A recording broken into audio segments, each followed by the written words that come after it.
from Boston and beyond. Eat 981fm.com and iHeartStation. Tonight's episode of Conversations with Coach La is brought to you by Virtual Services by Shamina Austin. Do you need to delegate some tasks, or are you looking to declutter a space? Well, assign it to her. Introducing Virtual Services by Shamina Austin. She's currently accepting new clients and offers a variety of back office services depending on your needs. Contact Shamina at 857-273-1528, 857-273-1528, or email shaminaaustin@gmail.com for more information. Conversations with Coach La. Coach La, your favorite neighborhood therapist, having real hard convos, contrasting pessimists. Generational trauma explored, broach delicate, getting to the root of the pain, healing impediments. Every week signs copay free lessons. Bet on self, trust the process, no questions. Feel your feels, journey to be healed, no stressing. Conversations with Coach La's now in session. Get a line, she the realest, ooh, she the realest. You can tap in, I will always get a business to empower you so that you can do every and anything that you want to. It can end with Coach LA, it's time to listen to conversations that's gonna keep you winning. Sunday nights at 10 p.m. on the air and he just calling. Conversations with Coach La La La La La La La La La La La. Coach La La La La La La La La La La La.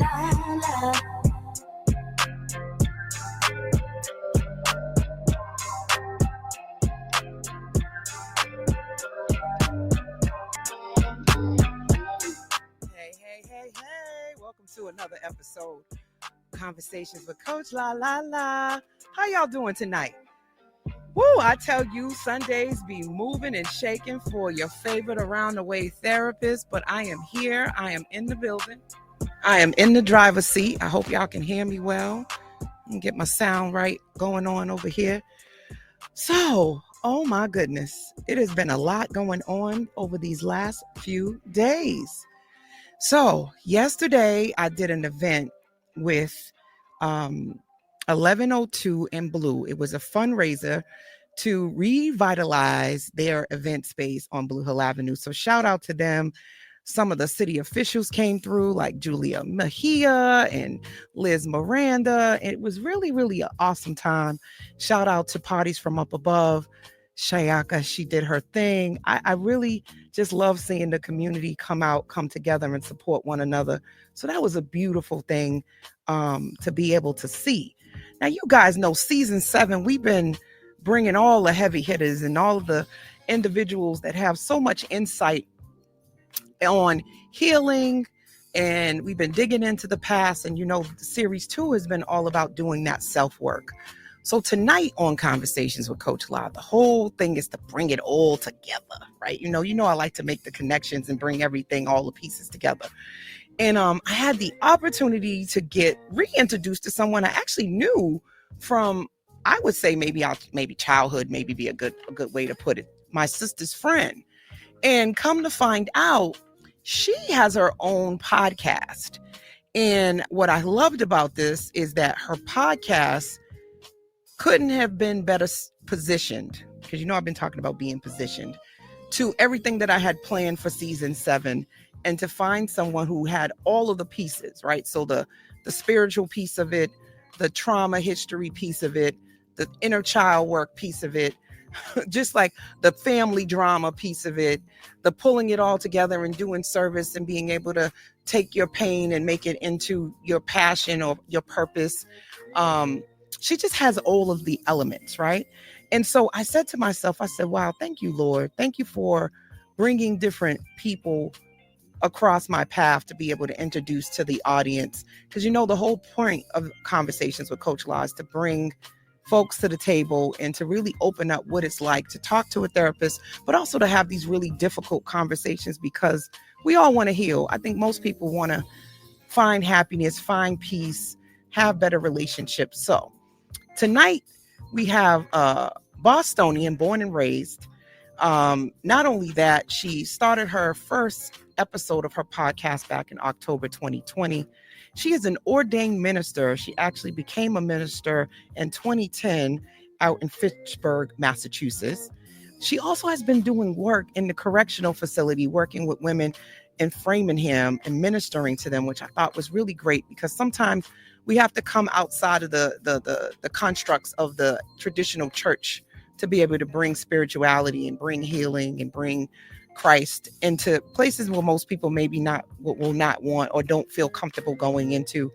And I know that service is one of the quickest ways to start to, I would say, spark healing, is to find a way to serve and to give back and help other people heal. However, there's a little caveat to that. It also triggers stuff in you, and sometimes you helping other people actually is really helping yourself. You know, that's a whole nother story that we'll go and jump into in a second. But she also has that story too. And I think you guys are going to get a lot out of having tonight's conversation with Miss Jennifer Charles. I'm going to welcome her to the virtual couch, and I hope that you guys will give her a nice warm welcome as she comes and she enters the studio. Let me get her sound together. It's her first time actually being on the air on the radio, so y'all be nice to her, okay? Because she already, after I got everything situated, she's like, it's so loud, and what do I do now? And I'm like, I just was over there showing her all this stuff. She wasn't paying no attention to what I was saying. So hopefully this goes without a hitch. Okay, guys? I hope it goes without a hitch. Let me bring her right on here. Jennifer, what's up, girl? How you doing? Hey, how's everybody doing out there? I'm excited to be here. Listen, one of the things I love about this woman is her laugh, okay? She has this infectious laugh and made me think about Kevin Hart with the whole thing about laugh at my pain kind of thing, because I'm listening to her podcast and this podcast was such some heavy stuff and she's just laughing and giggling about certain parts of it. And I said, oh yeah, she's a classic comedian, right? And talking about some real tragic stuff. And the whole time she's on here giggling, goo goo gaga giggling, okay? So welcome to Conversations with Coach La, Miss Jennifer Charles. It's so good to be here. I'm excited. That's all I can keep saying is I'm excited. You know, this I love being able to be in the position to bring people to larger platforms. As you know, shout out to everybody that's on Instagram. I see y'all. Shout out to everybody on LinkedIn. And I'm now also on Twitch as well. So shout out to everybody on Twitch that's tuning in. I'm still trying to get familiar with that, but that's my son's people over there. So that was me trying to connect with the younger crowd. So I'm gonna build my Twitch following as time goes on. And then also I'm on YouTube. So shout out to my YouTube listeners. Shout out to YouTube. YouTube has been showing up big for me recently. My numbers is just, they said I'm above average for other people with the same numbers as me. So y'all really helping out a sister. I think right now I'm over like 500,000 reach for a little small podcast like me, you know, little radio show. You know, that's like AKA mini going viral. So thank you guys for joining in all of that good stuff. So tell me though, who is Jennifer Charles outside of this podcast, outside of being an ordained minister, and not from the place of your trauma, which we'll talk about that in a second, but who are you? I ask every single person who comes on to tell me who they are outside of all of the accolades and all of this. How would you describe yourself? You know, I usually have the same response. I tell it to myself all the time, oh, I'm just Jen, you know, and that, you know, really, I'm pretty reserved. So though I'm loud, maybe the loudest person in the room, that has changed so much, so drastically. Yet when I'm home, I just enjoy being home. I'm a homebody, you know, outside of that. Of course, enjoy the movies and, you know, enjoy just, if I can get a good laugh and I'm happy, you know, that really makes a difference. Outside of service, as you would say, through ministry, I really don't live no other life. So, you know, that really is, you know, who I am. Yeah. And I try to keep that my focus. Yeah. So I love that you gave me your activities and the things you enjoy. But if you had to give me 3 adjectives to describe yourself, what would those be? Boy. And shout out to LinkedIn. I see you. Hey, unless you actually register with your name, it just says LinkedIn user, but I see you though. So hi, what's up, Mina Shay, Style Journey? She's in, Hey, Mina. she didn't log in on us too. Shout out to you. So 3 adjectives to describe who you are. Big in every way. Here we go. Here we go. I love her already. She said, listen, I'm big in every way. Listen. I'm taking up space unapologetically, both figuratively and literally. We need to get yes. Shout out to Jay Hunt, Cuban Mike. I see you out there too. Thank you so much for tuning in. I think this says Natalie. What's going on, Natalie and Rylan? And my brother Takeover Photography. Thank you for checking in on the Instagram check-in. I appreciate y'all. All right, so you big in every way. I would have to say joyful. Okay. Joyful, okay. Even when I'm not really feeling the joy, I'm able to offer it. Yes. So, that makes a difference, I think. Okay. And, I think I'm just a good conversation. Yes. And, that's just kind of, I think that's good. Yes. I would definitely have to say, from what I could tell from your podcast, that is definitely, you are a conversationalist and you have taken your story, your narrative. And one of the things that you said that I want to make sure that I quote, you said, this journey has been much like the prison ministry, charged with helping others, only resulting in helping yourself, and that it has brought you much healing and freedom through your own testimony with hope of helping someone else become free. And I thought to myself, the idea of freedom. And I think what we don't understand is we can become prisoners in our own minds by, replaying those tapes, ruminating on what has happened to us. And that kind of can keep us stuck. I think that's the place that, depression, anxiety, addiction, all of that lives in, that rumination of what happened to you, not being good enough, thinking it's your fault. And I had wrote down before you came on, it's not your fault, but it is your responsibility to heal, to learn, and to evolve. Yes. And I think what we want to really nail, put the nail in the head. Is that how you say that? I'm saying that saying the wrong. Nail in the coffin. I don't want to be a coffin because you know what? That's not a bad way to put it, because in everything there is something that has to die. Yes. And sometimes that trauma has to die. Definitely. And those memories have to die. So nail in the coffin could work. But we want you guys to really think about vulnerability, transparency, and building capacity. And that is going to result in healing. So that's really what we talk about tonight. Okay. So that's what this virtual couch is all about. All right. So tell me about the start of the Loudest Mouth in the Room. Oh boy. If I'm honest, I was at a 3-day revival, and on the 3rd morning I woke up and I just heard the voice of the Lord say, do a podcast. And I was like, what? I've never even heard a podcast before, though they're very popular. And it took a little time for me to warm up to the idea, because I really didn't know what to do. And sometimes that fear holds you back because I'm not tech savvy, all these things. And I found myself just kind of being honest. One episode I said, hey, you're going to hear a train in the background. Right. What's interesting about what you're saying too is that tonight's episode is infectiously named Mind Over Matter, Reframing Negative Self-Talk. Yeah. And I think sometimes the negative self-talk is just like, how am I supposed to do that? Yeah. I'm not tech savvy. I don't know how to do that. Yes. How am I supposed to, like you said, you had never heard of a podcast before. So how am I supposed to do something I've never heard of before? Yes. And so we've been really, this whole season is all about breaking barriers, right? And healing, growth, transformation. And so getting over those thoughts in your head that tell you that you can't do something or that you don't know how to do something. So how did you eventually just go ahead and say, yep, I'm going to do it? I did it full of doubt, full of fear. I still do it with doubt and fear. I just, at first I thought, I'm going to do an episode every 2 weeks. And it just didn't turn out that way. Now I may do an episode it just depends. Sometimes it takes 6 months for an episode because I realize the route that or the lane that I'm in, it's heavy. You know, it's very heavy. This is talking about my life. It's talking about the transition from being in a broken place, trying to get to a healed place. And you have to navigate through all of that, you know, the hard things.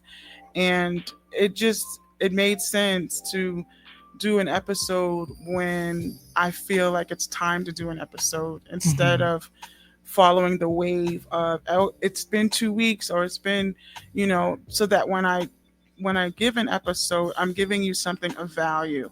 I'm giving you something with substance, something that is truly, authentically a testimony to, hey, this is what I learned. Because the podcast is really about lessons that I learned a little too late.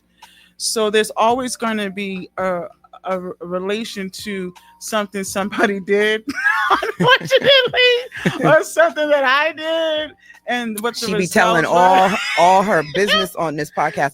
It's like a Tyler Perry what Tyler Perry movie meets I need Tyler meets to reach out. Dear Jane.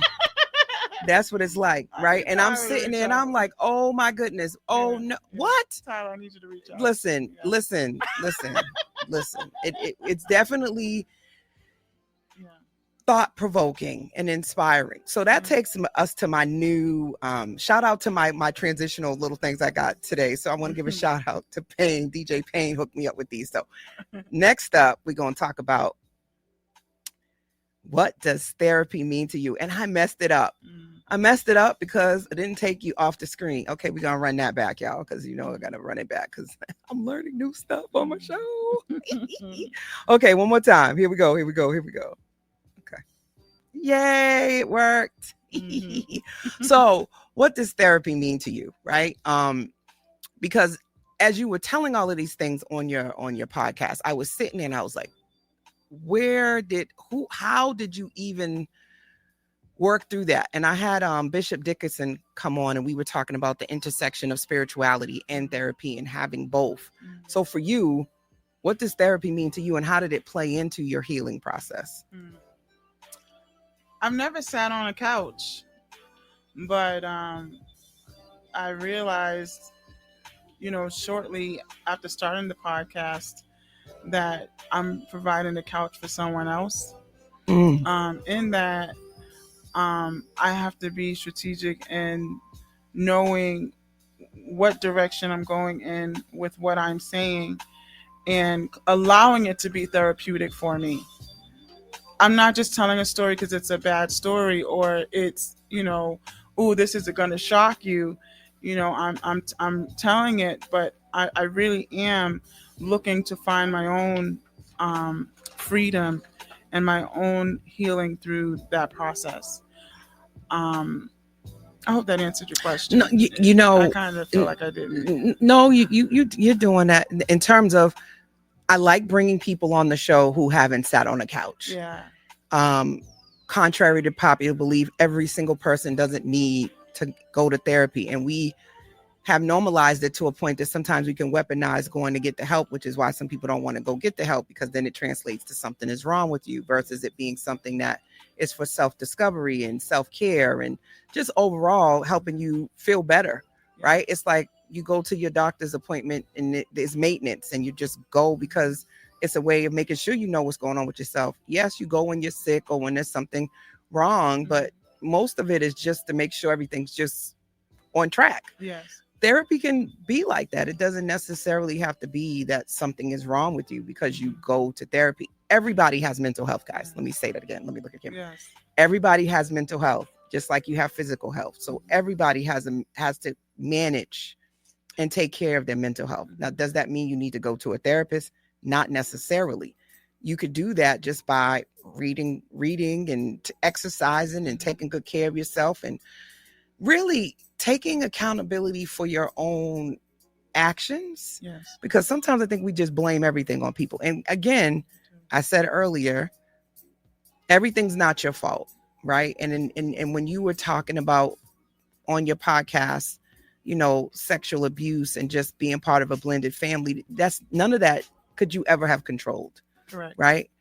Nothing you can do about it. But what I love about your story is, as an adult, you have been making peace with it and finding a way to not perpetuate that narrative or that same, I don't even want to say hate, but just lack of consideration onto other people. Yeah. And what do you think prompted you to be able to know to do that? Because not everybody comes out of what you came out of with wanting to be a better person and not like just be mean and resentful and angry.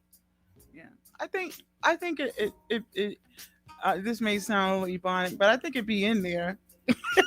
The resentment or the hatred of some sort, if we acknowledge it. But I want to say that I think you said, how did you know to become better? I think if you see something long enough that isn't well, we ourselves should say, I got to do better than that. I try to treat people the way I wanted to be treated. We talk about transparency. I became very transparent because I've been lied to a lot. Mm-hmm. I became transparent because I wasn't treated well and I was misunderstood. So if I could be as honest as I can be, and sometimes it didn't always come out right. I didn't always say the right words, or, my intention was missed. But the hope is that, if I be transparent, then maybe that would vouch or speak for me, which I had to learn that could be a complete fail. But in that, if I treat you well, I'm hoping that you treat me well, because I know what it feels like to be rejected. I know what it feels like to be treated improperly. Mm-hmm. So those are the things that I try to focus on. But it took time to get there. I bruised people along the way. I beat up people along the way with my mouth because of those pains, because of those, those hurts. It said, hurt people, what? Hurt other people. Yeah. So, yeah. Yeah. It still takes a lot of courage, I think, to even acknowledge that. And, I have on the screen right now, you can't heal what you won't face. Yeah. And that mirror work is that radical honesty with yourself. And I think acknowledging, what, I wasn't treated the way I wanted to be treated, and what was done to me was wrong and shouldn't have happened. Right. Even saying I'm angry, mm-hmm. I'm mad, I hate them, right? I think sometimes we will try to repress or suppress those emotions because they're negative, yes. Right? And we will immediately say, well, I should love them because they're my family, or they're my dad, or they're my mom. And mm-hmm. I think the pressure to love someone when you really don't is also, I think, mm-hmm. gaslighting and a cognitive distortion, and it doesn't really allow space for you to be able to heal when you are masking or not being allowed to say your true feelings. So yes. I appreciate you saying that it still lives there, because sometimes people think because you move on. Yes. And when I say move on, because life and time is moving. Mm-hmm. So even if you don't want to move people, it's moving. Yeah. Right? Time is going. Mm-hmm. And when they see people doing things, working, achieving goals, success, they often don't realize this. People are doing that often in tangent and in conjunction with mm-hmm. something that mm-hmm. could be really hurtful, painful, or traumatic. And people will sometimes think that you have to forgive and not think about things to be able to have a successful life and move on and still be a good person. And I want to challenge that. I think you can have both. I think you can still have joy, happiness, success, and still say, you know what, I dislike a person. I don't appreciate how they treated me, and my boundary is I don't want to have anything to do with them. Right. Like, I think sometimes we think that we have to allow people back into our lives when we let it go. Yeah. And I think forgiveness is a process. That was another thing that came up in our last episode, is it's not going to happen overnight, and it shouldn't be forced upon people. And I think that also allows people sometimes to be stuck because they haven't forgiven. So because they haven't forgiven, they feel like they can't have joy, happiness, or treat people well because they still have that pain. And I think there's space for both. I don't know. What do you think about that? I think that forgiveness is, I agree. Forgiveness isn't instant. It's a slow work, but we should be working at it, because to let it fester, it just grows into bitterness and it just births more seeds. But the truth is, you can have issues in your childhood and you're carrying that. But what about as you become a young adult? You get more. Then you become a grown adult. You get, more, because there's always going to be challenges.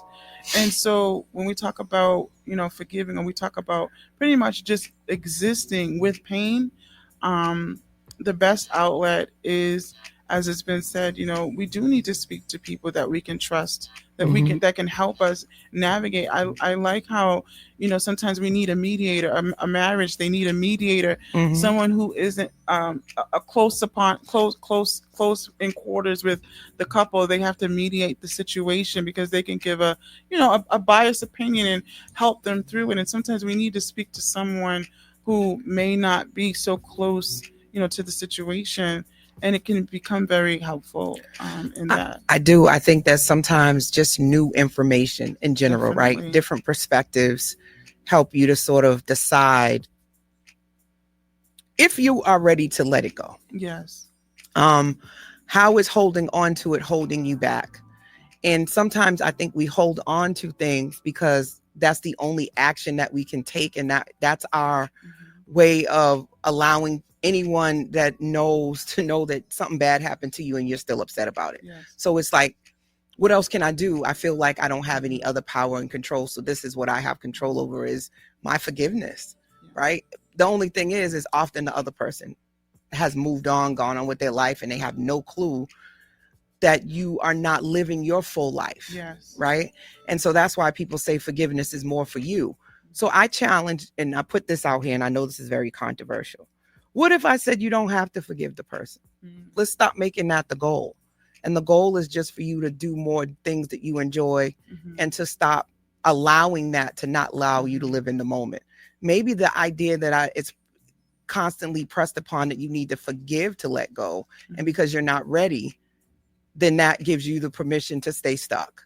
But what if I just free you of the idea of having to forgive? It's a process. You'll get to it when you get to it. I just want you to live right now. So if you're around people that make you smile and you have a career that you love and you have all these other things, why not in those moments allow yourself to enjoy that versus allowing that situation to stop you? Like, can I add to that? Yeah, go ahead. I think that I think about one of the things that's helped me is acceptance. Okay. Because you're not going to always be able to go back and have that conversation so that you can get the what is that called? When you're trying to get the closure. Yes, you're trying closure. To get the closure. You're fighting for that closure. That apology. Yeah. For people to take responsibility. But I tell you, most people don't take responsibility. You know why they don't? It's because of their own shame and guilt. That's and usually what people do is they suppress their bad parts too, so that they can move on and so that they can live. If they acknowledge things that they did, a lot of people wouldn't even be able to get up in the morning and do what they got to do because or they get high, they get drunk, or they do other things, believe it or not. So a lot of times when you think that people are not suffering, they are. They're suffering their own silent battles that you don't know anything about. So I don't know. But I do know. I hate when I say I don't know. I think that's just an automatic response because it gets heavy. It does. And I know that a lot of people who listen to my show got a lot of stuff that they're carrying. It's like that Erykah Badu song, Bag Lady, like it's like that. So I know that people want to let stuff go, but they often feel like they don't know how. Yeah. And so I've been thinking about this more and more as we think about mind over matter. How do you move forward when things are so egregious? Right? Almost they're so unforgivable, right? Like I was listening to what you shared, like to have sexual abuse happen from loved ones. How do you forgive something so egregious? And you never forget that, right? So having space I think anger there's nothing wrong with these emotions. They're just emotions. If you are angry and you don't want to let that go and forgive a person, I think that that's your choice, but that doesn't mean that you can't still have a life, a family, love, joy. sometimes it is like, no, I'm not going to that family function. I know what you did to me, and no, it's not okay for me to break bread with you. And guess what? All you family members are going to know it too. If that person's coming, I ain't coming. That's it. Right? And how about this? I'm still living my best life. I got everything that I want, but that person right there, I will not break bread with them. Does that mean that I haven't forgiven them? Does that mean that I'm holding on to a grudge if I'm living my life just because I don't want to go to a family function and sit across the table from the person who molested me? Like, I don't think that means that you haven't forgiven a person or that you're holding a grudge. I think it's just, that's a boundary. I believe that you have a choice. You have the right to, as you said, to create that boundary. And if there's an opportunity, and you find that there's something you want to do, then you should. But if it's something that because not everybody finds it easy to address this. We talk about sexual abuse or anything, that traumatizing, to sit down and try to hash that out. It can be very difficult. There's no force to, of course, we say forgive, but there's forgiveness on different levels. And that boundary may be about as much as you're able to handle. Not everybody's able to handle the full conversation, And then when we talk about handling it, like, what exactly though? And this is something that I have in therapy, which is why I think people should go to therapy, right? Is what exactly is it to handle it if what you want is an apology and acknowledgement of accountability from someone who never has demonstrated that they ever are going to do that? So going to the person who's harmed you, abused you, hurt you, expecting for them to help you with the healing process when they're the one who inflicted it on you is usually just not productive. Well, yeah, I think that healing is your part. I think that if you're looking to go to, if that's what you think is the only thing that's going to heal you, then you'll miss the healing. Sometimes, allowing yourself to, I never approached my abuser.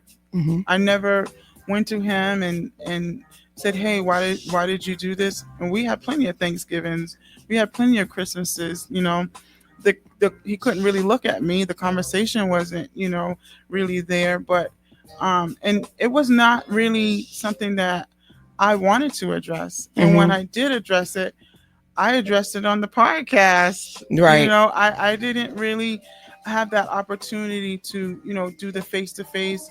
And I believe that because you talk about having a life, even though you've endured pain, right? Mm-hmm.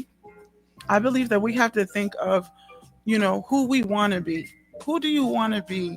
Where are you trying to go? And then you begin to, work towards that. But then there's hindrances. Our character makes a big difference. How we treat people. Some places, we gotta dim down some things because we can't just act any kind of way. Anywhere we go, right? Yeah. So one of the things was I was very harsh with my mouth. I'm so glad that she's about to go there. So harsh with my mouth. Oh, let's pause it for right there. Let me just put this up here because we about to get right into it. Sorry, no, I just listen. Let's have a conversation about being the loudest mouth in the room, okay? Because I think a lot of people have that testament of being loud, funny, abrasive, ready to fight. You always, they say most bullies, they bullied it as a protection. That's it. Right? Like, before you come for me, I'm already trying to pick out everything that's wrong with everybody so already not to mess with me. So when we're thinking we're not handling things or addressing things, it comes out somewhere else where we overcompensate somewhere else. So, I think that the reason why I'm inviting people to these other perspectives is that a lot of people are showing up in the world aggressive, a chip on their shoulder, passive aggressive, closed off, emotionally unavailable. It's a plethora of things in the emotional damage baggage that people end up with, because what they won't do is tell family members or tell a significant other, no, this doesn't work for me anymore. Right. Because with that acknowledgement, something dies. And sometimes the connection may die. The potential for a relationship might die.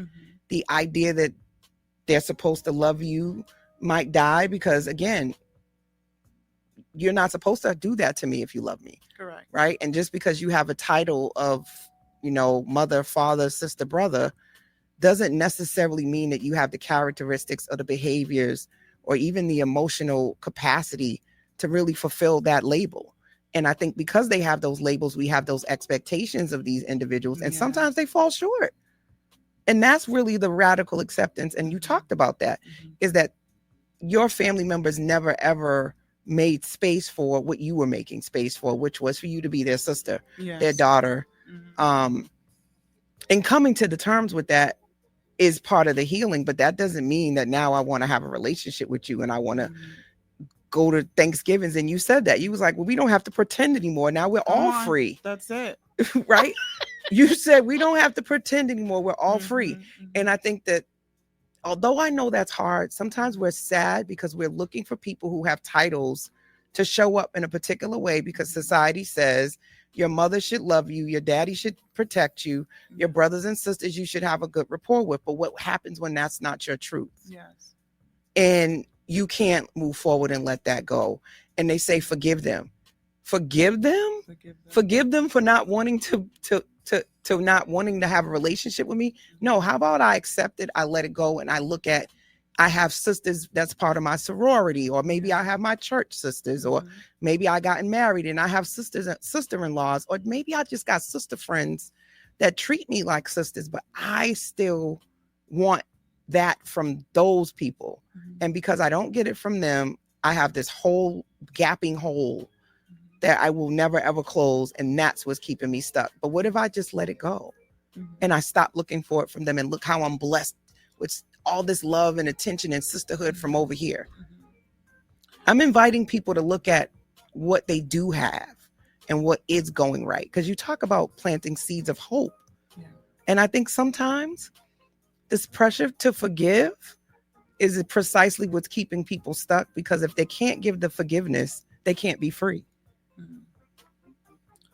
I think that I can agree with that, but not 100%. And I want this to be a good convo. No, only because, I have to lean on my faith, and, the Bible says that, forgive others so that God can forgive me, you know, and in that, I think that, it makes it nice that, and that's what I'm saying. You're not going to always be able to go to them. You're not going to always get that, but we still have to do the work within ourselves that may not involve the offender. You know what I'm saying? We may not be able to have that conversation, and I may not be able to tell them, look at what you did, and they may not be able to tell me, well, I didn't do nothing, because most times that's how it goes. Or they may actually acknowledge what they've done. But I do know that I have to do the work, because this unforgiveness, a lot of people, we get sick from carrying around these trauma. So we have to do the inner work. And as I was saying, that when we talk about wanting to live a happy life, how happy can you be if we're not really addressing the things that is really frustrated us, has harmed us, and we're really warring on the inside.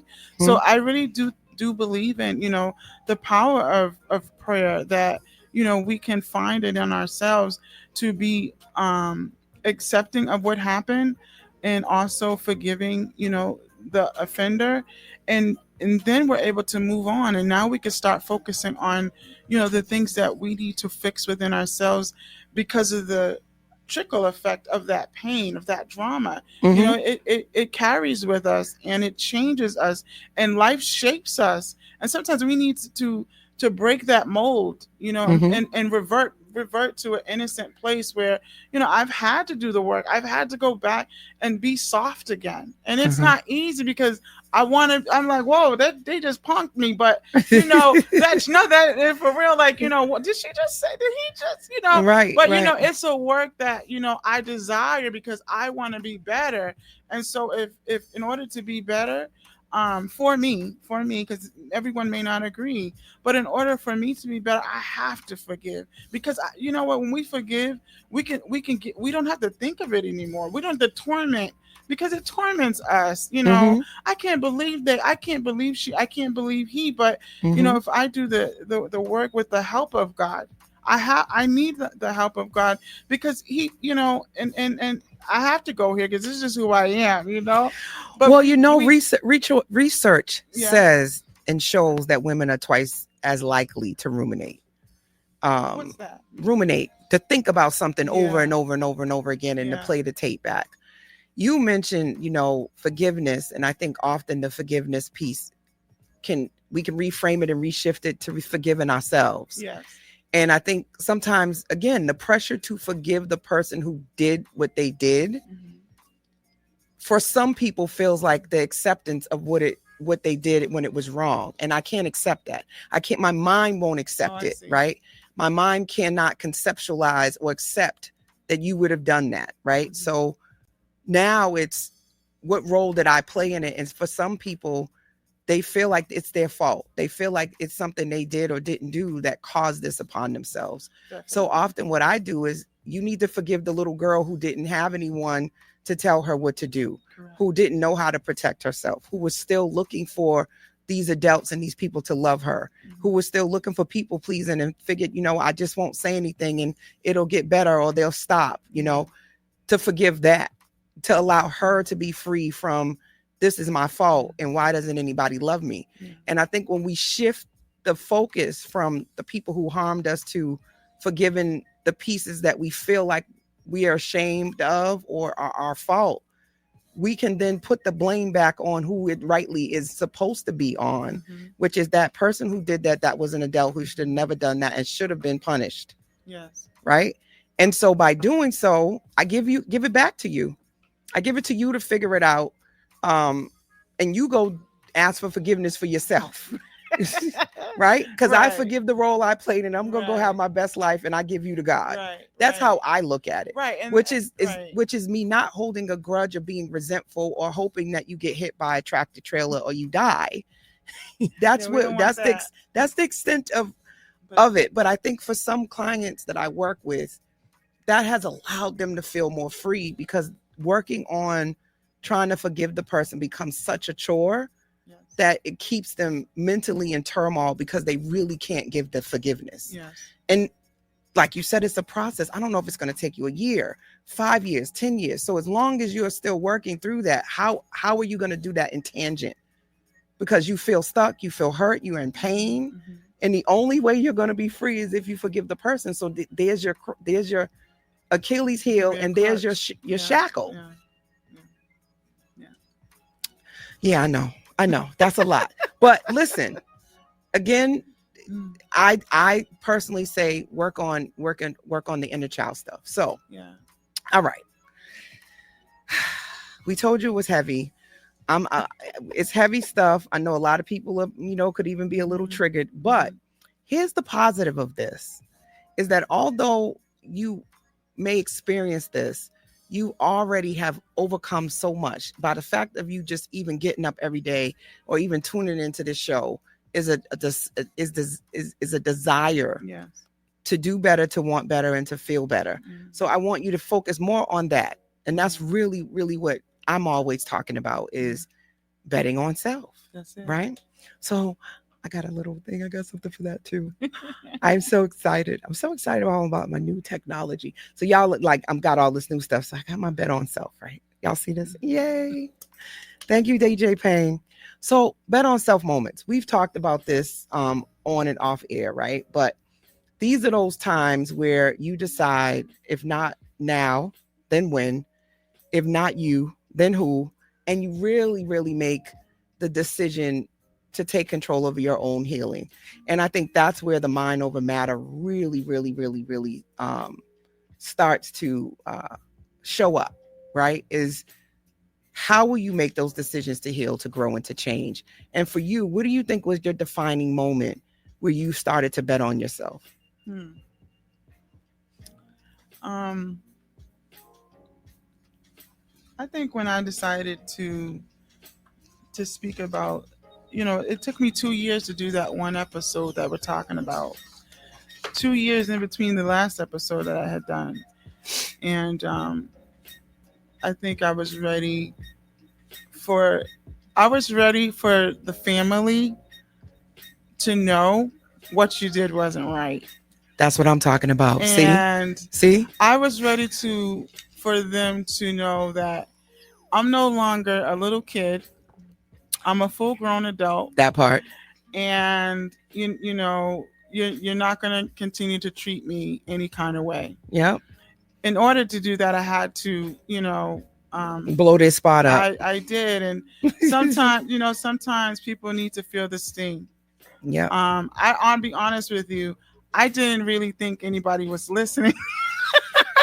Wait a minute. So wait, again, I told you like this is like Dear John, Dear Jane, Tyler Perry, right? So she's like, I'm just gonna get on here and talk my talk. Let me tell you. But yeah, people was listening, honey. Yeah, no, listen, and I don't look at the views and stuff like that. Mm-hmm. I post it and then I'd be depressed for a couple of days because I'm exposed. Yes. I'm not just exposing them, I'm exposing me too. So it's a very naked experience. Mm-hmm. And in that, but people were commenting and stuff. So I had to see the views. This thing got up to like 400. I said, oh my God, and in that, you realize people are listening and they were listening and they weren't too happy. But it wasn't about them. At the end of the day, it's your story to tell. It's your experience. Oh no, it was about them. But it was about them, It was about them. And I think when you put that mirror up and you say, you hurt me. Yeah. And this bothered me and I'm still carrying it. Yeah.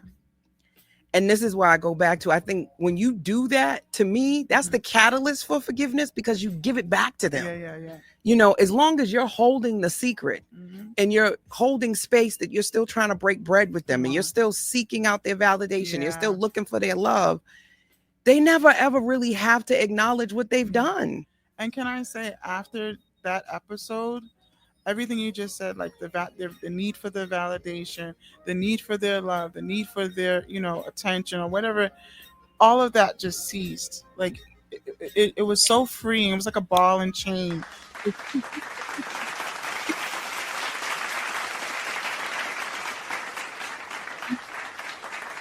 There's a freeing experience that, now you feel like you really could do anything because now you have the space in front of you to go forward.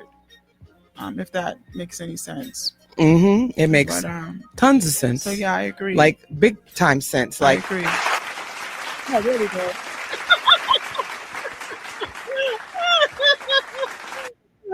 Yeah. Absolutely. May the church say amen. And I think that you have to be able to realize that part of your healing is acknowledging and calling it out. Yeah.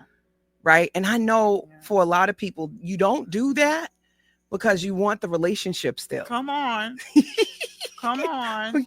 Let me play that again. Yes. Yeah. You want the relationship still. Yeah. And because you still want the relationship, you haven't really acknowledged or accepted that for you to say this, it may have to actually die. And what you're actually killing is the fantasy of what you want. Yeah. Right. And that'd be a bad marriage, a friendship or whatever, is that in your mind, you have something that you want and you're still holding on that it will get better. Right. That they will be a better person. So you're holding on. And so when you think you haven't forgave them, it's not really that you're really even really looking for the forgiveness. You want the sorry, you want the closure, you want them to validate that they were wrong. And you can validate that. And that's what I often really work with people on, is that what happened. And when you were telling the story, it's like you were saying that I can't even believe that I'm even saying that this really happened, because saying it is making it real. Yeah. So if you had a hard time saying it to make it real, imagine the people who do the stuff. Acknowledging it to you means that they now have to make it real, and they have to accept that dark part of themselves that actually did that. Exactly. Baby, exactly. That is hard. To walk around and be like, I really molested someone or I raped somebody. Yeah. No, as long as I can live in my little la-la land and literally disassociate from my own behaviors, I don't really have to deal with me. Yeah. And I think that's why I'm telling people, you don't worry about trying to forgive that person no more. Yeah. Focus on what you want your future to look like. And you said that already. Who do you want to be? What do you want your life to look like? And let's stop allowing people who really are just pieces of crap to live rent free in our minds. Because that's what we're doing by letting them sit there. They're living rent free in your mind, tormenting you day in, day out, stopping you from loving, stopping you from having joy, stopping you from having a life. Listen, they already had that opportunity to do that to you when they hurt you. Don't give them permission to do it anymore. Right? And if that means forgiveness for you, but I'm saying for those of you that's caught up on that, let's put that aside for a second. You ain't got to forgive them. Hate them for the rest of your life for all I care. But live anyway. Live anyway. Live anyway. And for those of us that's not the case, and we can understand and conceptualize forgiveness doesn't mean that I'm saying what you did is okay. Great. But for anybody on this that's listening, that's struggling with that, how about let's bring in another perspective that you can not do that. If you want to be angry, be angry. If you want to cry about it, cry about it. But there's still joy. There's still hope. There's still people who love you. There's still people who are trying to love you. Stop perpetuating that stuff because of what somebody else did to you. You don't have to be hurt anymore unless you say you want to be hurt. Yeah, that's what I got to say about that. It's definitely a decision. It is. It is a decision. Big one. Go and allow your life to blossom. Yeah. Allow your life to expand beyond. Because what happens is you end up stuck in that moment. Yes. You're like stuck there. And 80% of women report struggling with negative self-talk. At least weekly. Right? And so often trauma, being mistreated, not being loved by the people we wanted to be loved by, betrayal, disrespect is why, right? That we tend to hear things in our head that, that emotional abuse, we hear that stuff in our head over and over again. And or because people mistreated us, we create a narrative that we're not good enough. We're not worthy. They did that because it must be something wrong with me. No, maybe it's something wrong with them. It says more about them than it does you. Yes, it does. Give it back to them. Give it back to them. Listen to the people who are telling you you're great. And that doesn't mean that you can't still have room for improvement. It just means everybody has room for improvement. None of us are perfect, but there are some things that are egregious, that are just really, really unthinkable. That it makes it really hard to really be able to say, you know what? I'm going to forgive them. But here's what I had to do as a therapist. Somebody probably did some of the same things to these people. That's it. And so what I have been able to help clients do is to realize that everybody comes into this world with a clean slate. At one point, everybody was a child and they were innocent. And then the world comes along and plants seeds, good or bad. And so if you are looking for ways to be able to let it go, is to see people as what they are, human beings, and take them off of these pedestals of perfection.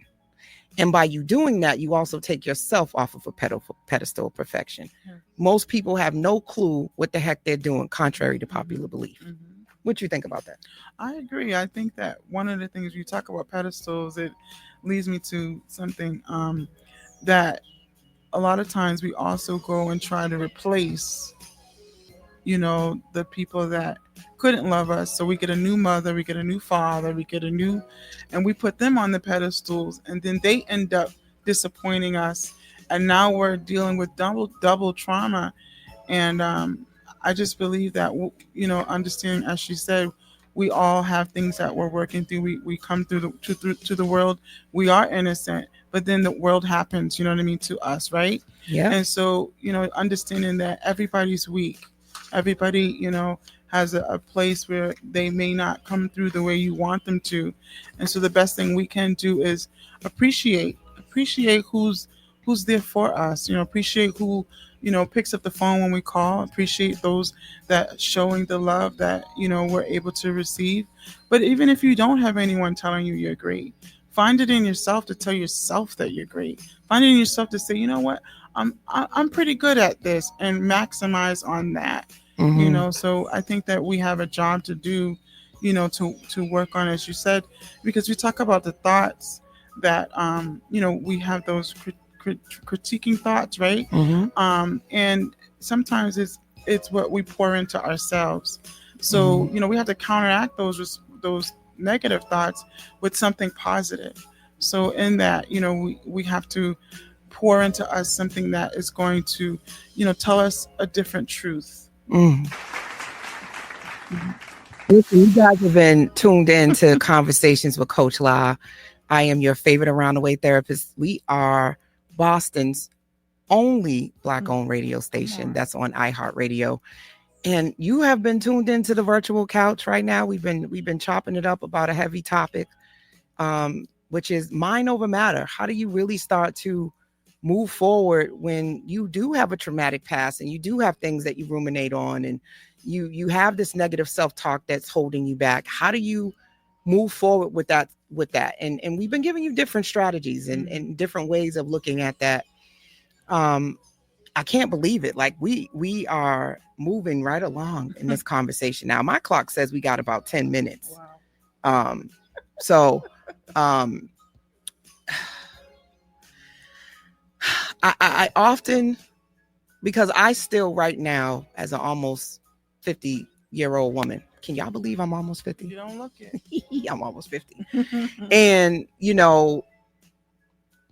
seeing all that I've been through, recently I started, uncovering and being triggered by some things around my own relationship with my own mother, and realizing that doing the work and seeing her as a human being has helped me to not hold a grudge against her. Yeah. But I cannot tell you that rethinking of those memories in those times, I don't still feel hurt. And I think when we think about forgiveness, we also think about we're not going to feel hurt anymore. There won't be any pain there anymore. No, because you'll get triggered and that memory can come back. Yeah. And so I think that's the hardest part if you decide to still engage with a person that randomly out of the blue, that moment, that time could hit you. What do you do with that? Because forgiveness doesn't mean you've forgotten. Yeah. And I think that is why I think that sometimes the absence of the boundaries and thinking that, okay, if I forgive you, we can now have a relationship. You may find that you still argue, you may find that you might even be mean, or you may even lash out, which I think happens to a lot of my couples that decide to stay together even after doing messed up things to each other. You have to have space, and the other person has to have space for you to still want to talk about that, move through that. And often when you say you forgive someone, they expect that you shouldn't bring it up no more. It should be done.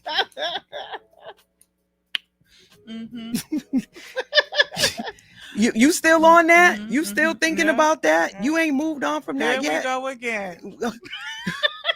So I think the reason why I struggle with and why I talk about forgiveness being a process, because then you understand it's not a destination. It doesn't just, you don't just arrive there and stay there forever.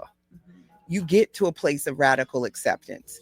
You get to a place of extending grace and empathy, but you don't forget. And that not being able to forget may mean that that is somebody that you do not break bread with. You can't sit across the table with, because the capacity to be able to do that is a lot. And that's the piece where I feel for us expanding this conversation about forgiveness, because you need to forgive them so you can move on. Somebody whose kid has gotten shot on the street, every day they're reminded that their child's not here. Every day they're reminded that someone took their child, especially if it was just out of the blue. And yes, we can bring in spirituality and, bad things happen. I get all of that. But that hurt and that pain does not go anywhere. No, it doesn't. And forgiveness just doesn't fix that. It doesn't. And I think we have to stop putting everything into these blanket boxes. And that, I think that's what makes people not feel understood or heard, because we keep putting everything into this capsule, as if that's the be all end all. And it's almost like saying you're fine. It's just, that's an automatic thing that people just say, just forgive them and move on and you'll be fine. oh baby, you still on that? Like that doesn't give people space to process. And you're not validating the experience that they had. And no one's taking accountability for it. No adult is saying, you know what, that shouldn't have happened to you. We should have kept you protected. That was wrong. Even if it's not the person who did it, but the people around them, and then holding that person accountable. You know what you did to Jim was wrong, and we know what you did. You really need to make that right. You need to do something about that. Imagine if more people brought to the light and held people to the fire like that. What would happen? How many more people would feel healed and vindicated if folks would not just be like, oh, just forgive them and move on and act like it didn't happen? It's definitely not a one size fit all situation. And I think too, sometimes you, as you was talking about, like your mom, you know, you still have to interact with them. Not you have to, but you choose to interact with them. And I think it's, you know, you often also, as you're doing your best effort, and in that realizing that you may have made some adjustments, but this person is still who they are. And so they're giving you the same, you know, it's just, it just, the trigger comes from the fact that they haven't changed at all. Some people, they haven't changed, they're still giving you the same treatment that they've always given you, though you're trying, you're making an effort. And that's hard. Right. And, or apologize, but it's not grounded in an authentic apology where you acknowledge what you did. Take accountability for it and what you're going to do differently, and then have the change behavior. It's often, well, I didn't mean to do that. If that's how you felt, then, you know, I'm sorry. That wasn't what it was. But if that's how you see it, and then that's not helping. You know, so we just, those things bother me, that's what people have to kind of navigate. So thinking about takeaways, thinking about some things we want to leave the people with, and then we also going to do the coach's corner, which I think I'm going to just tie that all together right now. So I got my little coach's corner that he came up with. It's so cute. Let me show y'all. Y'all ready? Oh, coach's corner. Yay. All right. So what is Coach's Corner all about? This is an opportunity for us just to reflect on this conversation, right? And key takeaways from what we've talked about so far today, and to leave you with something to carry forward on your journey. So thinking about so far what we've talked about, it's not advice, it's just a mindset shift. This is a call for you to reconnect with yourself and commit to your goals, and to remind yourself that you are worthy of peace, progress, and power. And it's really about building your capacity to be able to manage your emotions. Don't run from your emotions, you manage your emotions. And sometimes your emotion doesn't need a reaction. It just needs you to be still, to process it, to think it through, to talk to someone else, maybe to write it out. Often we think we need to do something with it, and they do pass, just like happiness, joy, anger. All of these emotions will pass, and they come and they go. Thoughts come and go all day long. So you have the power to shape your truth. And I think, Jen, you've talked about this on your podcast. You have the power to decide what your narrative is. Negative self-talk is always grounded often in past narratives that were perpetuated onto you, or experiences that you've gone through that you haven't been able to your mind hasn't quite been able to conceptualize why it happened. And so you come up with you're not enough. You come up with, the world sucks. You come up with you'll never find love. You have these automatic intrusive thoughts. But you have the permission to reframe that inner voice and to give yourself permission to be your full self, flawed, glowing, and still very worthy. I talk about being beautifully flawed all the time and not trying to be perfect. That in itself allows me to extend grace, not necessarily forgiveness, but grace and empathy to people's situation. And I just have expanded it. Like it's more than just forgiveness. It's grace, there's empathy, there's understanding. There's all these other words you can actually use to help you conceptualize things that you would not do, that you don't agree with, that you think are wrong, right? And that's okay. So what do you think about that, Jen? What's your closing kind of takeaway?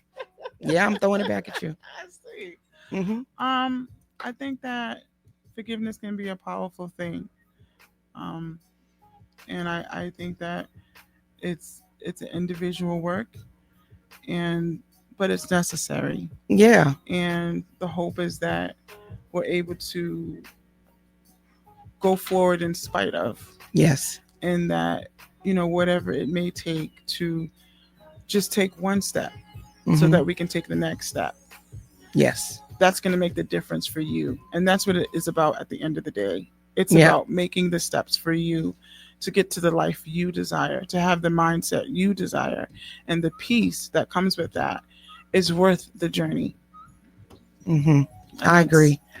So in final thoughts and reflections, confidence is not about always being the loudest person in the room. Yes. It's often about knowing you deserve to be in the room. All right. And sometimes it's just a whisper. Sometimes it's a roar. But what we want you to do is to keep taking up space and to know that, you know what, you got this, and you can definitely bet on self. Hold on. We are the Ruminate. Expect the unexpected. Unorthodox radio from Boston and beyond. Heat981fm.com and iHeartStation. Yes. So you know what that means, y'all. It means that we have officially ended the show. Wow. Y'all got to make sure y'all come back next week. Jen, I appreciate you so much Thank for you for joining me having tonight.